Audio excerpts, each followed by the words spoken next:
નમસ્તે વિદ્યાર્થી મિત્રો, કેમ છો? મજામાં ને?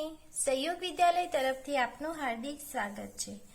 આજે આપણે ધોરણ 6 વિષય સામાજિક વિજ્ઞાન ચેપ્ટર નંબર 11 ભૂમિ સ્વરૂપો પેજ નંબર 66. તો ચાલો આપણે જોઈએ. આપણે મેદાનોનું વર્ગીકરણ જોયું હતું કે તેમનું વર્ગીકરણ નિર્માણના આધારે મેદાનોનું વર્ગીકરણ કરી શકાય છે. તેમાં 3 આવે: કિનારાના મેદાન, ઘસારણના મેદાન અને નિક્ષેપણના મેદાન. તો ચાલો આપણે કિનારાના મેદાન શરૂ કરીએ.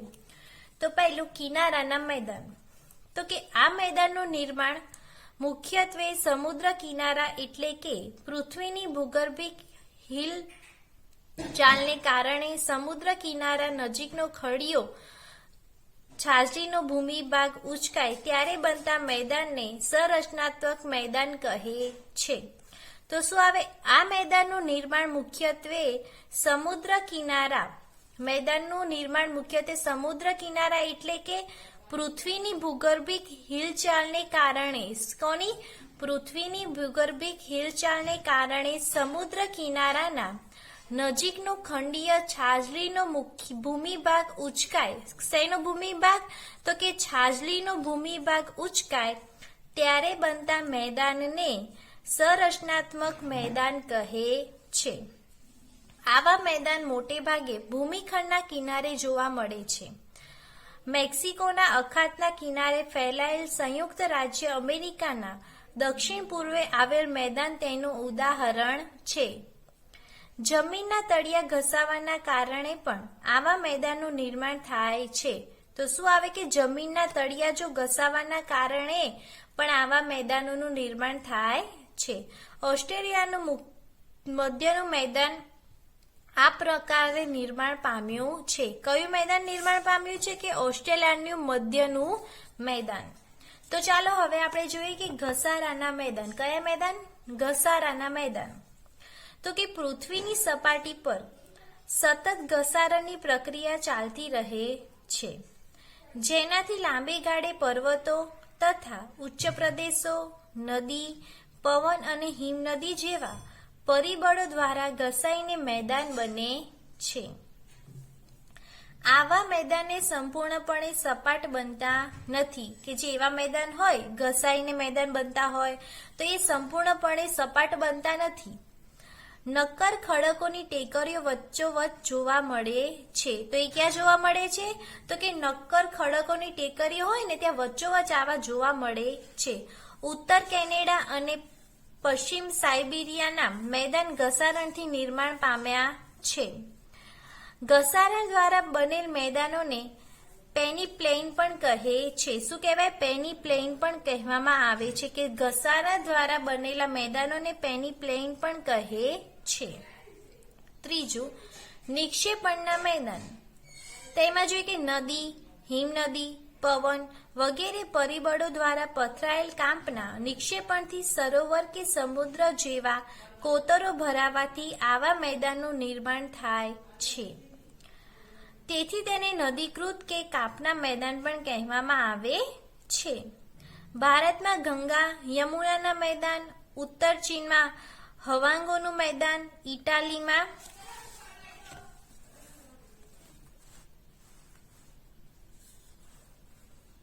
પો નદી દ્વારા બનેલ મેદાન કાંપના મેદાનના વિશિષ્ટ દ્રષ્ટાંત છે. કે અહીંયા અલગ અલગ આપણને બતાવેલું છે કે ગંગા યમુનાના મેદાન, પછી ઇટાલીમાં પો નદી દ્વારા વગેરે બતાવવામાં આવ્યા છે. જ્યારે મેદાનોનું નિર્માણ સરોવરમાં કાંપના નિક્ષેપણથી થાય છે ત્યારે તેને સરોવરના મેદાન કહે છે. કે સરોવરના મેદાન ક્યારે કહે છે? તો કે જ્યારે મેદાનોનું નિર્માણ સરોવરના કાંપના નિક્ષેપણથી થાય છે ત્યારે તેને સરોવરના મેદાન કહે છે.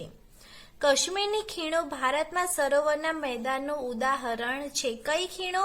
તો કે કાશ્મીરની ખીણો ભારતના સરોવરનું ઉદાહરણ છે. હવે જોઈએ કે મેદાનોનું મહત્વ. તો જો કે માનવ વસાહતો અને વેપાર વાણિજ્યના સ્થાનો ફળદ્રુપ મેદાનોમાં સ્થપાયેલ છે. સપાટ મેદાન સડક માર્ગ અને રેલ માર્ગ માટે ઉપયોગી પુરવાર થયા છે. ગીચ વસ્તી ધરાવતા શહેરો મેદાનોમાં આવેલા છે.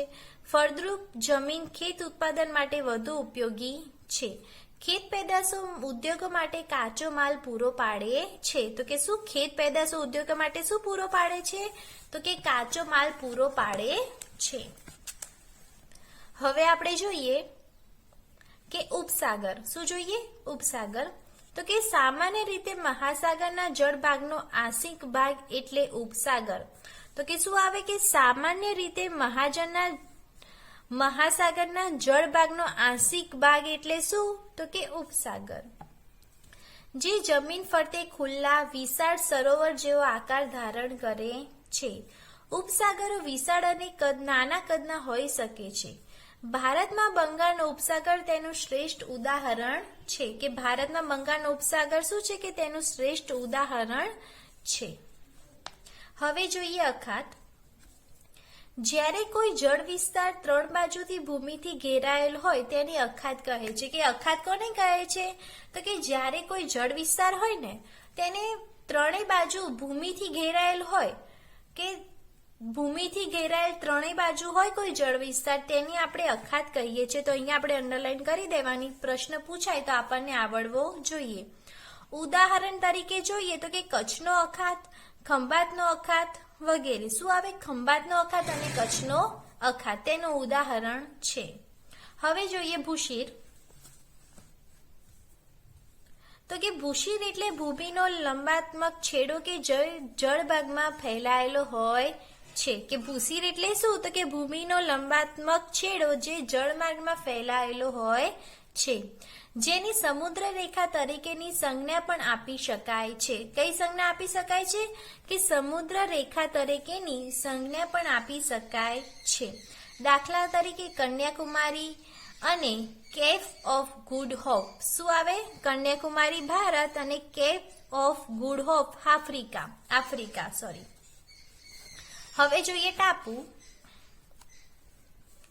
તો કે જે ભૂમિભાગ ચારે બાજુથી જળ વિસ્તારથી ઘેરાયેલ હોય છે તેને ટાપુ તરીકે ઓળખવામાં આવે છે. તો કે ટાપુ એટલે તો કે જે ભૂમિભાગ ચારે બાજુથી જળાશયની ફરતે ઘેરાયેલ હોય છે તેને ટાપુ તરીકે ઓળખવામાં આવે છે. ઉદાહરણ તરીકે જોઈએ તો કે લક્ષદ્વીપ, અંદમાન નિકોબાર, પિરાટન, નરાબેટ, પીરમબેટ, સિયાળ બેટ વગેરે. તો કે હવે જોઈએ ખીણ. તો કે પર્વતોની હાડમારા વચ્ચે આવેલો નીચાણવાળો ભાગ ગેડ પર્વતો અને ખંડ પર્વતોના નિર્માણ વખતે તથા નદી હિમનદીના ઘસારણના કાર્યના પરિણામે ખીણોની રચના થાય છે. તો કે શું આવે? તો કે જો પર્વતોની હાડમારા વચ્ચે આવેલો નીચાણવાળો ભાગ,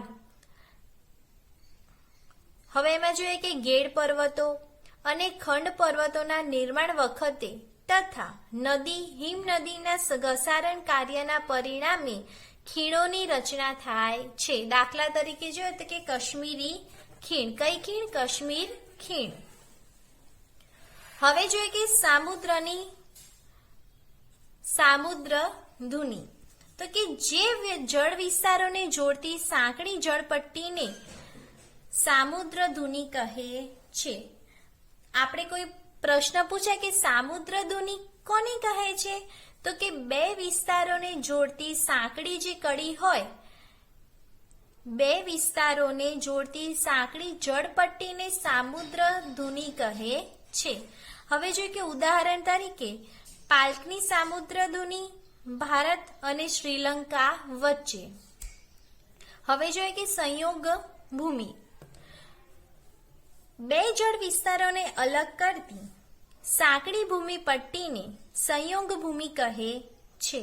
ઉદાહરણ તરીકે પનામા, ઉત્તર અને દક્ષિણ અમેરિકા ખંડ વચ્ચે.